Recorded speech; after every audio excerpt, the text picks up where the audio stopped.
Assalamualaikum warahmatullahi wabarakatuh. Perkenalkan, nama saya Meila Cahyani Putri Rohadi dari Program Studi Pendidikan Guru Sekolah Dasar Universitas Muhammadiyah Lamongan dengan NIM 25040100572. Di sini saya akan menjelaskan tentang uji kesukaran dan uji daya beda menggunakan aplikasi SPSS IPM. Langkah yang pertama, kita buka aplikasi Excel karena saya menyimpan datanya di sana. Nah, ini data yang saya peroleh. Lalu saya akan menyalin datanya untuk saya input di aplikasi SPSS-nya. Selanjutnya buka aplikasi SPSS, lalu pergi ke data view yang ada di pojok kiri bawah, lalu paste. Nah, tampilannya akan menjadi seperti ini. Lalu, gimana caranya agar ini rapi? Kita pergi ke variable view, lalu ganti namanya terlebih dahulu.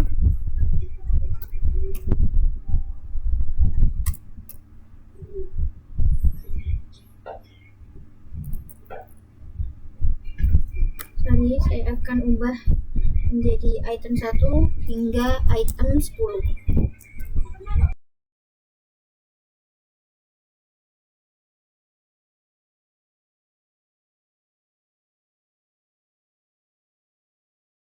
Dan yang 11 ini kita ketik skor total.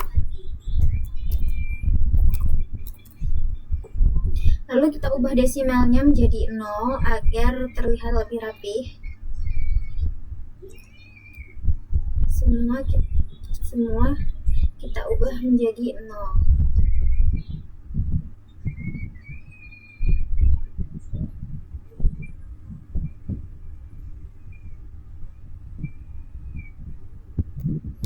Dan measure-nya kita ubah menjadi scale.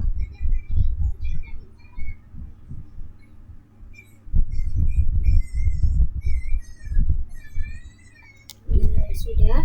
Lalu kita lihat ke data view, datanya sudah rapi seperti ini.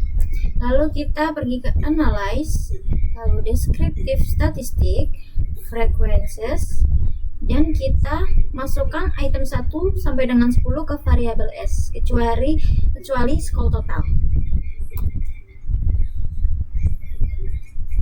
Skor totalnya kita balikin lagi.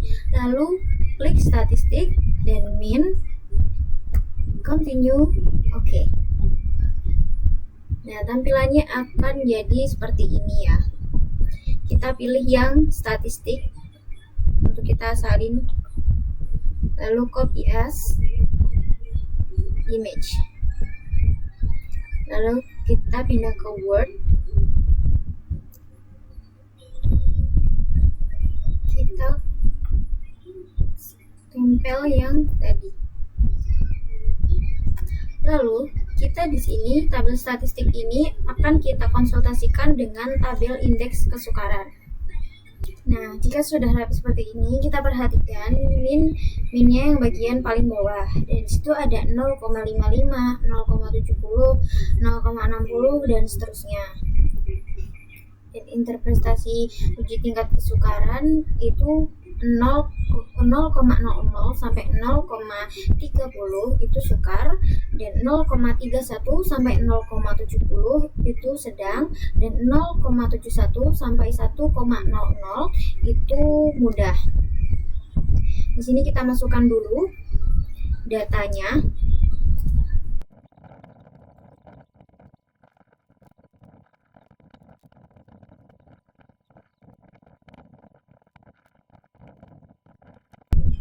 Nah, di sini bisa kita lihat yang min nomor 1 itu 0,55 dan itu berada di atas 0,30 dan berada di bawah 0,71. Jadi tingkat kesukarannya itu sedang. Dan 0,70 juga ada di bawah 0,71 dan berada di atas 0,31. 0,30, maaf. Jadi sedang, sama ini juga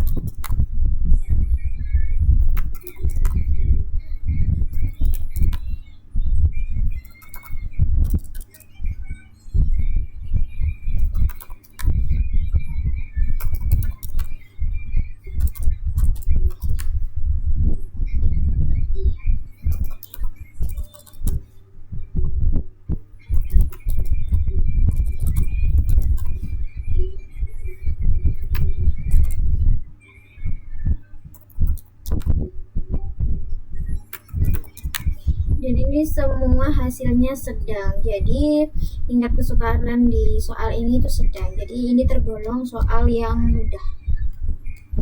Lalu selanjutnya kita beralih ke uji daya beda. Yang pertama kita buka aplikasi SPSS sama seperti tadi, lalu klik analyze. Di sini bedanya kita klik yang scale, lalu reliability analysis, dan sama seperti tadi pilih semua dari item 1 sampai item 10, pindah ke bagian items kecuali skor total. Statistik, lalu centang semua descriptive for item, scale, dan scale if item delete. Continue, dan OK. Nah, datanya akan muncul data seperti ini ya, outputnya, hasil output dari yang tadi. Lalu kita klik sama seperti tadi, copy as, lalu image. Nah, lalu kita pindah ke Word lagi. Di sini saya akan menambahkan kertas lagi.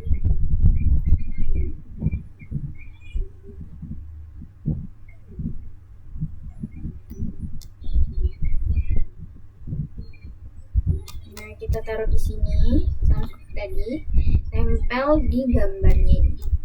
Nah, hasilnya akan seperti ini. Lalu kita akan buat tabel uji daya beda.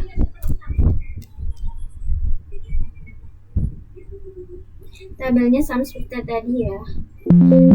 Nah, jika sudah rapi seperti ini, di sini kan ada kita pilih yang corrected item atau total correlation.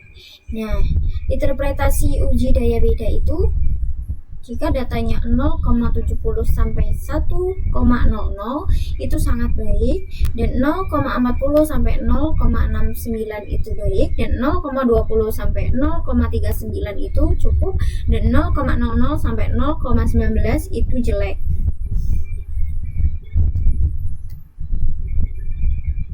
Di sini kita masukkan data yang corrected item.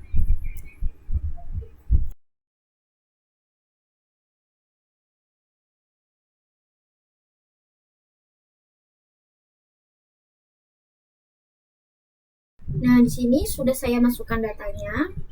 Lalu kita perhatikan corrected itemnya di sini 0,807, itu berarti berada di atas 0,70 dan ada di bawah 1,00 yang berarti sangat baik. Dan ini 0,489 yang berada di atas 0,40 dan di bawah 0,69. Jadi keterangannya baik. Dan ini 0,297 yaitu berada di atas 0,20 dan berada di bawah 0,39 yang berarti sedang. Ini ada nomor 4 0,184 yaitu di bawah 0,00 dan berada di bawah 0,19 yang berarti jelek. Kemudian nomor 5 0,704 yang berada di atas 0,70 dan di bawah 1,00 yang berarti sangat baik. Selanjutnya ada 0,298 yang berarti ada di atas 0,20 dan berada di bawah 0,39 yang berarti sedang. Nomor 7 0,047 yang berada di atas 0,00 dan berada di bawah 0,19 berarti